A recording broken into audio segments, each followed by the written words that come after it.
Darío, ¿cómo estás? Buenas tardes. Y claro, ya lo adelantabas tú, esta reunión que están sosteniendo en este momento José Antonio Kast con Gabriel Boric. Aproximadamente hace una hora fue cuando hizo ingreso junto a su esposa, por aquí mismo, donde mis espaldas es la Plaza de la Ciudadanía, donde se llegó hasta acá con su equipo también de confianza, quienes se presumen que estarían componiendo el futuro gobierno. Algunos ministerios claves tomarán esos puestos. Es por eso que desde hoy comenzará a trabajar José Antonio Kast en lo que es llamado la moneda chica, que es una casa que arrendaron para estos 3 meses y preparar todo lo que será el traspaso, también configurar, como te decía, los nuevos ministerios que se tomarán. Son 25 ministerios y 42 subsecretarías que estarán siendo coordinadas a partir desde hoy. Durante la mañana tuvo una actividad el presidente electo junto a vecinos del sector de Buin, a las afueras de Santiago, donde estuvo desayunando con ellos. Estuvieron compartiendo principalmente los lineamientos que tendrán a partir desde hoy en el gobierno entrante. Luego se dirigió acá a eso de las 11:30 a La Moneda, donde aún se encuentra reunido con el presidente Gabriel Boric, y posterior a eso estará reuniéndose en lo que te decía, en La Moneda Chica, junto a los presidentes de los partidos políticos en Chile, para también estar coordinando lo que será su futuro gabinete, también nombres que podrían participar de aquel equipo que estará configurando José Antonio Kast. Darío. Se habla allí de negociaciones, de reuniones con las otras derechas que participaron y compitieron en las primarias. En las elecciones de primera vuelta, porque obviamente Kast y el Partido Republicano van a tener una representación chica en el Parlamento y va a necesitar de mínima hacer acuerdos con las otras derechas, la que representa Johannes Kaiser, la que representa Evelyn Matei. Claro, por supuesto, los dos candidatos de derecha, por ejemplo, Johannes Kaiser y Evelyn Matei, le entregaron su apoyo, y también los partidos de la coalición pertenecientes a Chile Vamos, al Partido Nacional Libertario, estarán siendo partícipes de esta reunión, donde, como te decía, sacarán los nombres claves para componer este ministerio. Partidos como la Unión Demócrata Independiente, Renovación Nacional, estarán también reunidos en esta convocatoria para definir lo que será el futuro gobierno, donde, como tú lo decías, deben unir estas fuerzas. Por ejemplo, lo que fue el ex ministro del presidente Sebastián Piñera, Jaime Mañalich, que fue en su momento ministro de Salud, se presume que podría tomar nuevamente esa cartera.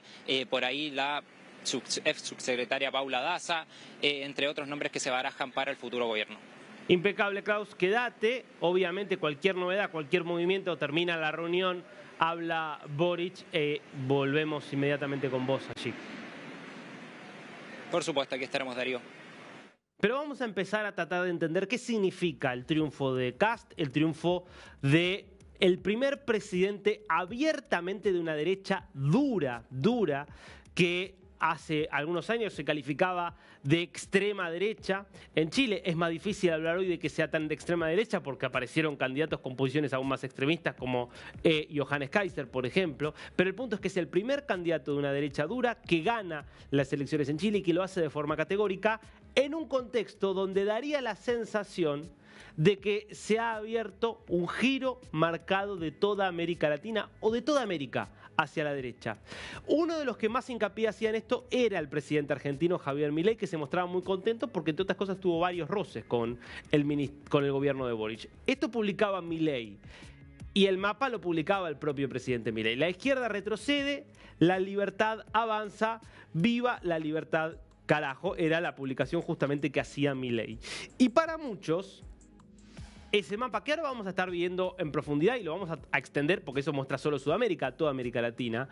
Para muchos el triunfo de Milei en justamente las elecciones de lo que fue el balotaje de noviembre del año 2023 en la Argentina marcó una especie de antes y después. Y desde ese momento muchos dicen, bueno, allí comenzó un giro a la derecha en toda la región que uno puede pensar se profundizó de hecho con el triunfo de Donald Trump en las elecciones de noviembre del año pasado. A ver, ¿qué pasó en las 10 elecciones presidenciales que se realizaron en toda América Latina después del triunfo de Milei? A ver, vamos a hacer justamente ese repaso. En orden cronológico, vas a ver en azul, los que están en rectángulos azules son los de derecha, o los que van del centro a la derecha, para ser más preciso, los que van a estar en rectángulos rojos, los que van del centro a la izquierda. Nayib Bukele, el primero, 4 de febrero de 2024, con más del 80% de los votos gana Bukele. Luis Abinader, República Dominicana, un centrista, pero claramente que hoy está, por ejemplo, alineado con Estados Unidos en toda la política de presión contra Maduro, así que claramente en esa misma línea. Fue reelección la de Abinader, reelección la de Bukele. José Raúl Mulino, Panamá, también allí fue un giro bastante más importante lo que es Panamá, 5 de mayo de 2024. Seguimos, a ver. Bueno, primera excepción, Claudia Sheinbaum, México, 2 de junio de 2024, fue reelección para Morena. Venía ya de Andrés Manuel López Obrador y un triunfo aplastante también el de Claudia Sheinbaum, mostrando que este es un proceso que en todo caso tiene sus vetas y no es tan homogéneo. Bueno, hubo elecciones en Venezuela el 28 de julio y Nicolás Maduro sigue en el poder. Ahora, lo que votó la gente, no hay duda que votó la gente, Edmundo González Urrutia, que claramente en esa elección está ubicado del centro a la derecha, por eso no hay que dudar, hay que marcarlo como parte de lo que es una elección donde la gente se expresó por una candidatura que va del centro a la derecha. La otra excepción, Uruguay, Yamandu Orsi, Frente Amplio, y el regreso de la izquierda a Uruguay después de lo que fueron los 5 años de la calle Pou, el 24 de noviembre. A Daniel Noboa no le gusta que lo acusen de ser de derecha, él dice que es un socialdemócrata, pero la verdad que si uno ve una por una las medidas que toma su discurso, hay que ubicarlo del centro a la derecha y competía de hecho contra la candidatura de izquierda de la Revolución Ciudadana de Luisa González. Otro caso más, venimos entonces acá con una tendencia bastante clara. Luego,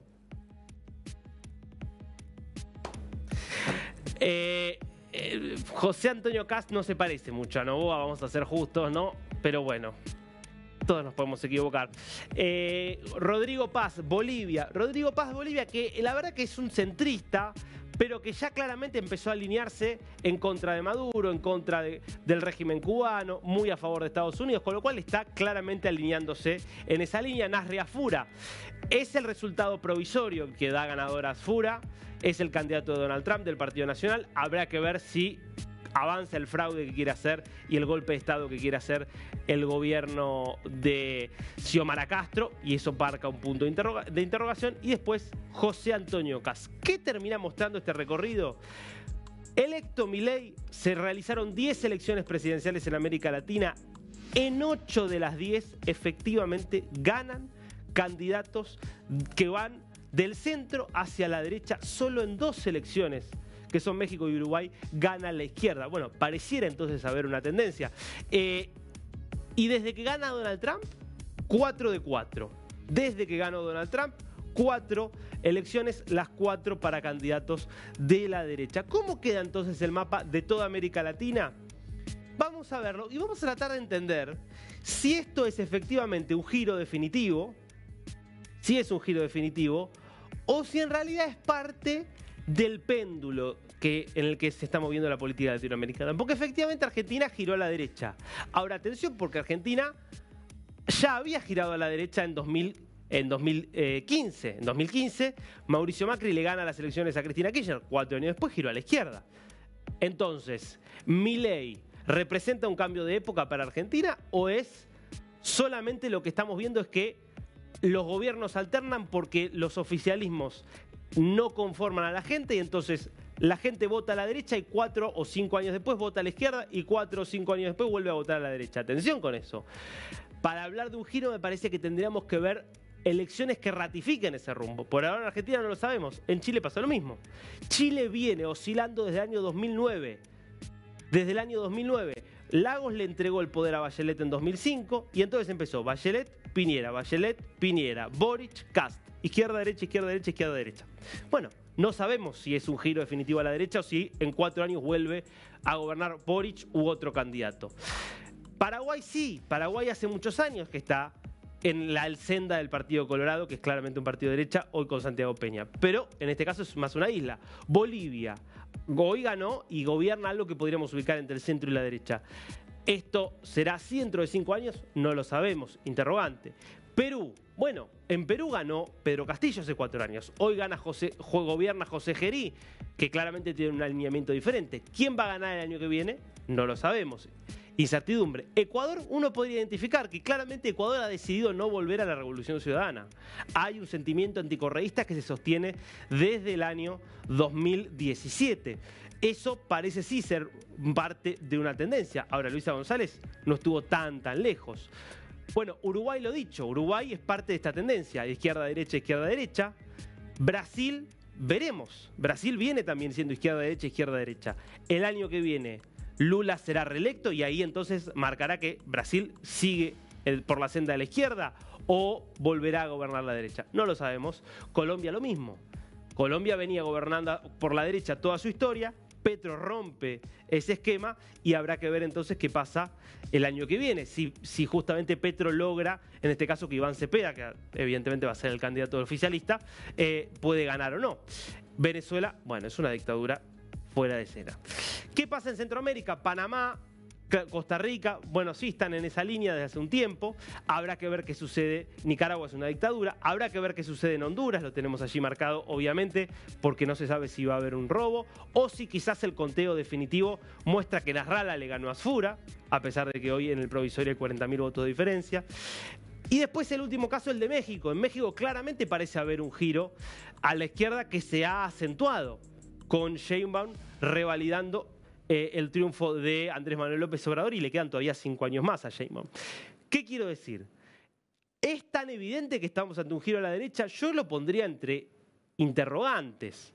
Evidentemente hay señales claras, insisto, desde el triunfo de Milei, más claro aún desde el triunfo de Trump, pero me parece que para confirmar que se trata de un giro, muchos de estos gobiernos deberán ser reelectos o deberán lograr que sus candidatos ganen elecciones presidenciales para que esto se instale. Claramente esto es lo que sueña Donald Trump allí desde Estados Unidos y es toda una América Latina alineada con los Estados Unidos. Ahora, con José Antonio Kast, sin dudas lo logrará. ¿Con qué seguimos ahora? ¿Quién es entonces José Antonio Kast? Nos metemos de lleno entonces con el personaje que termina llegando a la presidencia después de su tercer intento y vamos a repasar, a ver algunos datos de su biografía. Hablamos de un hombre de 59 años, abogado, que nace el 18 de enero del 66, en una familia de origen alemán, su padre venido directamente de Alemania, muy conservadora, católica. De hecho, Kast tiene 9 hijos, esto creo que lo vamos a contar ahora. 9 hijos tiene José Antonio Kast, un caso absolutamente inédito para un presidente contemporáneo, por lo menos en cualquier país de América Latina. Y él, bueno, era el líder de la UDI, y de la UDI pasa al Partido Republicano. Sigamos viendo algunos detalles de su trayectoria.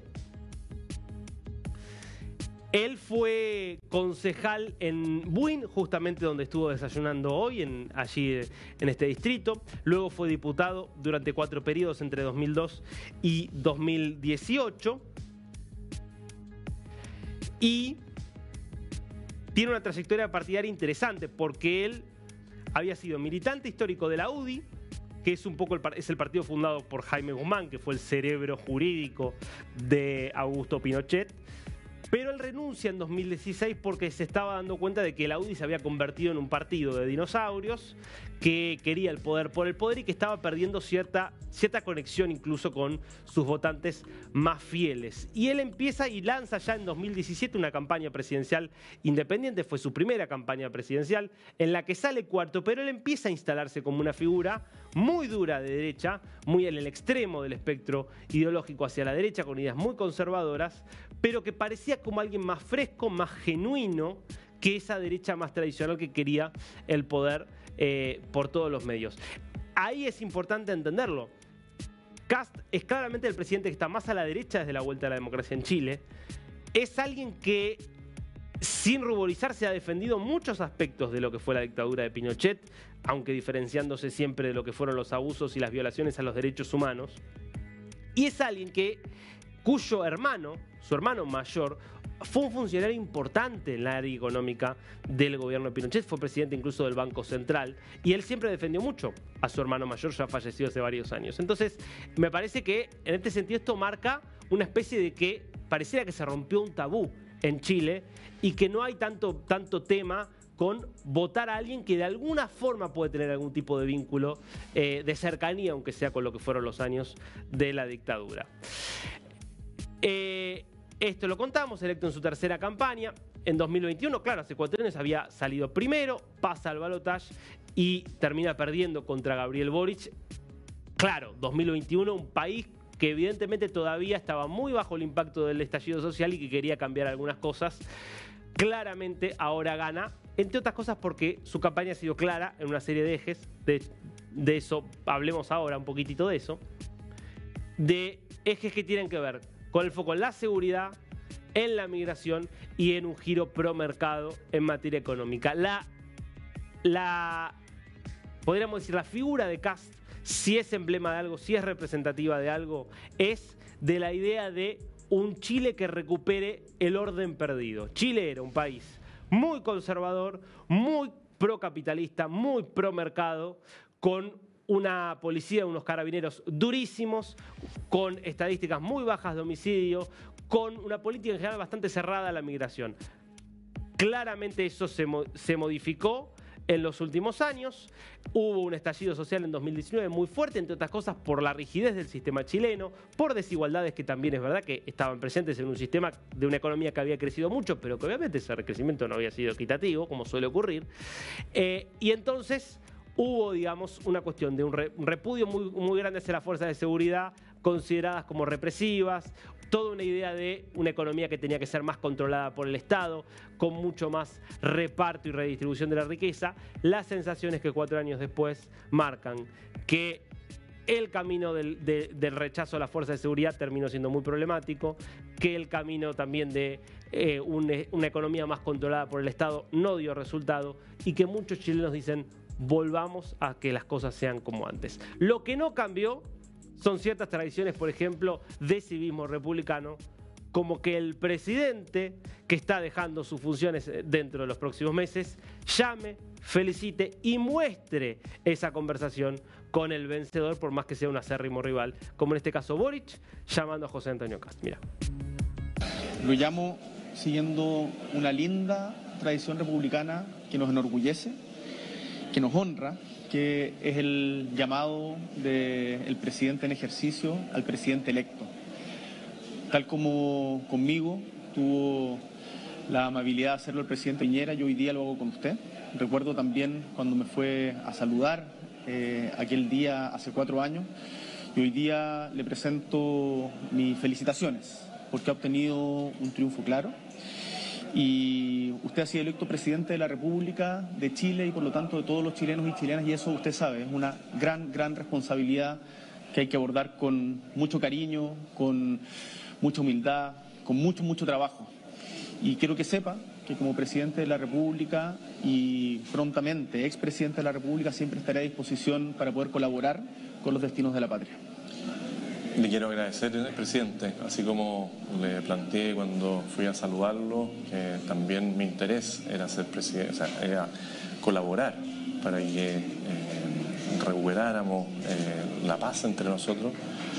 Hoy día le hago el mismo planteamiento, que esto sea una transición muy ordenada, respetuosa. Y por supuesto, esto sería impensable, me parece que casi que salvo Uruguay sería impensable en cualquier lugar de América Latina. Estamos hablando de 2 personas que están en las absolutas antípodas ideológicas y ya había pasado hace 4 años, porque Kast pierde la elección con Boric y va a felicitarlo personalmente a Boric después de perder el balotaje. Bueno, Boric acá, más allá de las cosas que piensa de Kast, que no son bonitas sin duda, dice, acá hay un respeto, hay una tradición y esa tradición es parte de la democracia. Y se vio también en el discurso de Kast, que estaba en su discurso post resultados, celebrando, y la gente empieza a agredir a Jara y él es categórico y empieza a destacar a todos los expresidentes. De todos dice, hay cosas para celebrar. Veamos ese momento. Y ahora les quiero pedir algo muy especial. Les quiero pedir un momento de profundo respeto y silencio. Aquí nosotros nos podemos jugar el futuro de Chile porque un gobierno tiene partidarios y tiene opositores. Y eso es normal y es legítimo. Y claramente con Janet Jara tenemos profundas diferencias.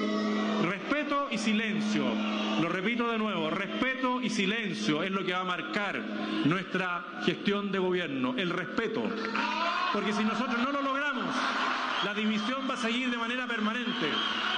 Podemos tener diferencias. No hubo ninguna burla ni ningún gestito socarrón, no, respeto y silencio. Jara, más allá de las ideas que para Kast tiene Jara, es representante de más del 40% de los chilenos que prefirieron a ella por sobre Kast. Entonces, insultar a Jara es en el fondo insultar la decisión del más del 40% de los chilenos que votó por Jara.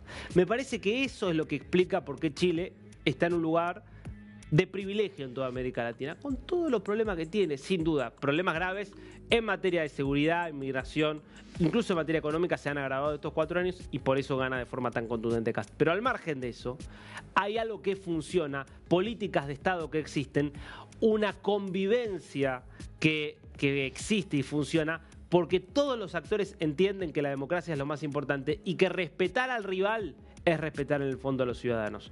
En eso, Chile tiene mucho para enseñarle a todo el resto de América Latina.